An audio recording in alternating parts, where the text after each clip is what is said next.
Guys, welcome to the healthy morning recipe series of day 4.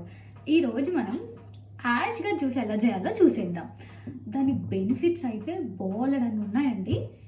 Firstly gut హెల్త్కి ఎంత మంచిదంటే, మనలో చాలామంది కాన్స్టిపేషను, బ్లోటింగ్ అండ్ గ్యాస్తో సఫర్ అవుతుంటారు కదా, వాళ్ళకైతే this is the best remedy అని చెప్పొచ్చు అండి. సో మీరు డైలీ ఆర్ ఆల్టర్నేట్ డేస్లో ఒక చిన్న గ్లాస్ ఆఫ్ యాష్గా జ్యూస్ తీసుకుంటే ఇంకా మీకు వాటన్నిటి నుంచి రిలీఫ్ వచ్చినట్టే.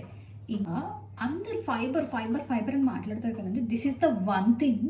ఫైబర్ కంటెంట్ ఎంత ఉంటుందంటే అంత ఉంటుంది. అండ్ క్యాలరీస్ అయితే చాలా తక్కువ ఉంటాయి. అండ్ వాటర్ లెవెల్స్ అయితే హై ఉంటుంది. So through all the day మన బాడీని హైడ్రేట్ ఉంచుతుంది. And the most common problem, most of the people are suffering from belly fat. అలా బెల్లీ ఫ్యాట్తో సఫర్ అయ్యే వాళ్ళకి ఇదైతే అమేజింగ్ జ్యూస్ అని చెప్పచ్చు. సో ఇంకెందుకు ఆలస్యం, ఇట్లా మాట్లాడుకుంటూ పోతే బోల్డ్ అన్నీ ఉన్నాయి. చూసేద్దాం రండి.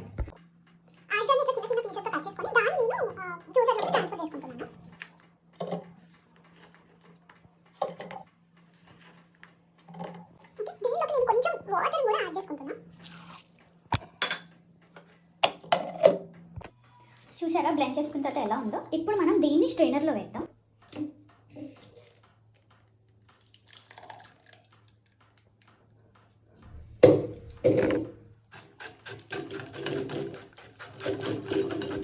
కొంతమంది డైరెక్ట్గా కూడా కన్జ్యూమ్ చేస్తారు.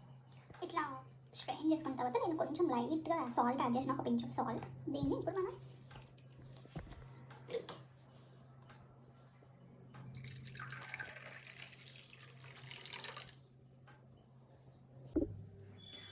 మీరు కూడా చాలా బాగుంది. మీరు కూడా డైలీ ఇట్లా ఒక చిన్న glass of ash gourd juice daily కుదరకపోయినా వీక్లీ ట్వైస్ ఆర్ థ్రైస్ అయినా ట్రై చేయండి. So thanks for watching. Please subscribe.